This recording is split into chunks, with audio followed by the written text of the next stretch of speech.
And we're back on the SportsMax Zone. And then there were four. The two winningest teams in CONCACAF Gold Cup history in USA and Mexico have booked their semi-final spots in the 2021 Gold Cup tournament following contrasting victories in the quarterfinals. Defending champions Mexico outclassed Honduras 3-0, while last year's beaten finalists USA got the better of their rivals Jamaica 1-0 thanks to Matthew Hoppe 83rd minute strike. So with the quarterfinals now out of the way, this is how the semi-final matchups will look. Of course, Qatar will be playing the USA and Mexico up against Canada. Joining us to talk on if invitees Qatar can win the tournament or the 2000 champions Canada can rewrite history, or will it be either of CONCACAF's Twin Towers in Mexico? USA is former Trinidad and Tobago international footballer Brent Sancho. Brent, welcome.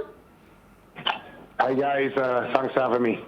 Always a pleasure to have you on the SportsMax Zone, Brent. So we're starting with the biggest match of the weekend. Of course, Jamaica, the Caribbean, has been talking about that match, losing to USA. Where did Jamaica go wrong? Well, there are several places I think they went wrong, but I think the one that shines through the most is the fact that they couldn't take the chances that were given to them. At this stage in international football, once you get into the quarterfinal, semi-final, final rounds of a Gold Cup, you need someone, a number 9, that could put the ball into the back of the net, and I think Jamaica just didn't have one. We've seen the struggles for most of the Caribbean nations when it comes to a lethal number 9. Of course, for Trinidad and Tobago, Stephen John comes to mind. For Jamaica, the likes of Neon Booton and of course Marlon King, a former teammate at Mines of Gillingham. But once you don't have one of those, Mariah, and you get presented with chances like the Jamaicans did over the weekend, and you don't take it, you more likely would be booted out of the tournament, and that's exactly what happened. Definitely, Brent. And there was a point in that particular match where USA, they were making these numerous substitutions, they were bringing on pieces, and of course ensuring that, they had fresh legs on the field. However, Coach Theodore Whitmore failed to do that. And a lot of questions are circulating around whether he made the right substitutions at the right time. Yeah, we saw that throughout the whole tournament. Some of the changes he made, whether or not it enhanced the team, and I would suggest that most of the occasions it didn't. We saw what Greg Berhalter did for the US, and then most of his changes gave his team a bit of a boost. And look, let's not beat around the bush here. I think a lot of the question marks would be on whether or not Theodore Whitmore should retain his position going into the World Cup, and I think that's the overarching question, whether or not he should be retained. Jamaica is 5 weeks away from their first game against Mexico in Azteca for World Cup qualification, and it's a decision that I think the JFF will have to really sit down and take a deep look at. Yes, Brent, and you asked the question, of course, he has been at the helm since 2007. Have you seen any major improvements in this Jamaica Reggae Boys team to say, yes, by certain he should keep his job? It's a tough one. I've seen stability. I've seen the team have done well in spurts. And if I was sitting in the JFF chair, I would also look at the fact that I do believe that there's some good additions around the corner in the likes of Antonio, etc. But, to make a decision like that, Mariah, I think it's a tough one because, look, you're 5 weeks away from a World Cup against a very difficult Mexico team. If I was to give him give an opinion, I would suggest to probably keep him. And if things go disastrously wrong in the first 2 or 3 games in the World Cup qualifiers, then make the change. But I just think it's a bit too close to the tournament, and maybe they should just give him that one more chance. Brent, Chris here as well. Considering, you have been in a professional setup for many a year and so on, played at, the highest level and so on. How easy would it be for Tapa in a situation where, as you said, there are constantly new players coming into the setup. There are still certain players who haven't come into the setup yet. So the chemistry is constantly being affected. How difficult does that make his job as a coach in terms of spitting out these performances week after week with a different team? Look, Chris, that's a great question because, one of the things that strikes me with the Jamaican team is like they just don't look comfortable in their own skin. It seems that a team that is searching for an identity.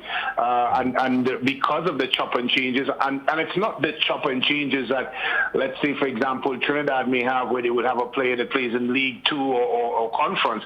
They're talking about top players from the Premiership, from the Championship that comes in, and they would change the course, the way, the style, things, even the dressing room changes. The dressing room will have an impact when you have these big individuals, these big personalities coming in. And you're right, it is affecting the way things are going for Jamaica because they just don't seem settled. And I think that is the overarching question. When is when? When does Jamaica say, look, this is our settled team and let's go with this group? But they've made a lot of changes and they constantly bringing in players. Yes, Brent, and we have to talk about now the semi-finals. Of course, that has been decided. USA, they will play your team, Qatar, the team that you owned at the start of the tournament. Who do you expect to make it to the final? I tell you what, Mariah, I fancy the Qataris, and people may think I'm crazy, but I just think that so. the way they've played, they're free-flowing, freestyle, way in attack, front foot. I mean, all the beautiful things that you want to see in a game. And look, this American team has not, painted and decorated itself in any glory to suggest that they are the overall favorites. So I think if they have to face a Qatar team that has been playing the way that they've been playing, and an American team who've chopped and changed, have played different tactical systems, don't be surprised if the boys from Qatar don't come out victorious. So I may just edge it towards them. Chris?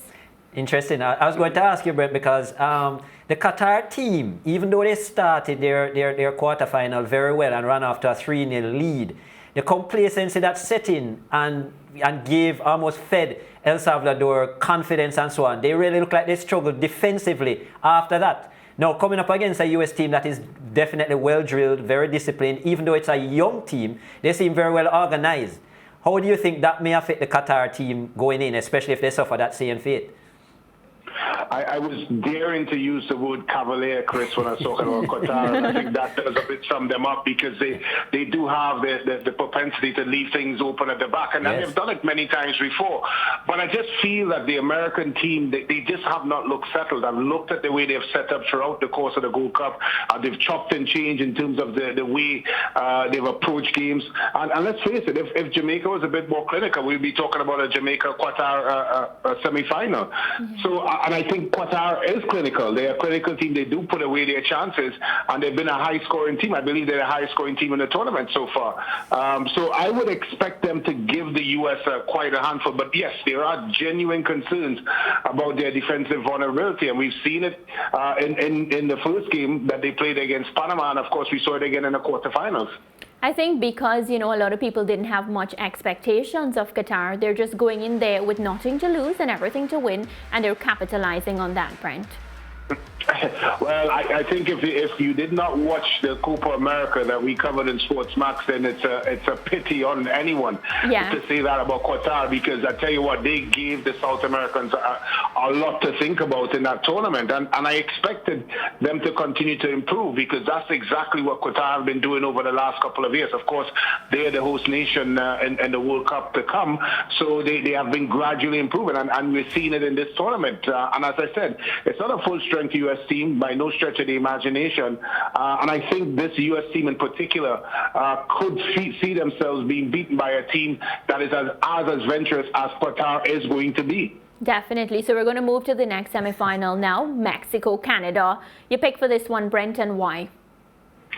That's a tough one because I really like what I've seen from the Canadians, but I just think Mexico is Mexico. And I remember when we started talking about the Gold Cup on this program, of course, we highlighted the Mexico draw with Trinidad and Tobago. I tell you what, it's a completely different Mexican team that we are seeing now in the knockout stages. As expected, it seems like in every single game they are improving, and that's what you expect from a top-level team. So it's going to be difficult for the Canadians. I still think there are some question marks in and around Of course, Alphonso Davies is not there, a top player for the Canadians, and they've seen wanting in one or two occasions. And I just think that the confidence and of course the ability what the Mexicans are showing every single game in their improvement, I think might prove to be a bit too much for the Canadians. Even with a lack of potency up front in the same way with no Raul Jimenez or Chicharito?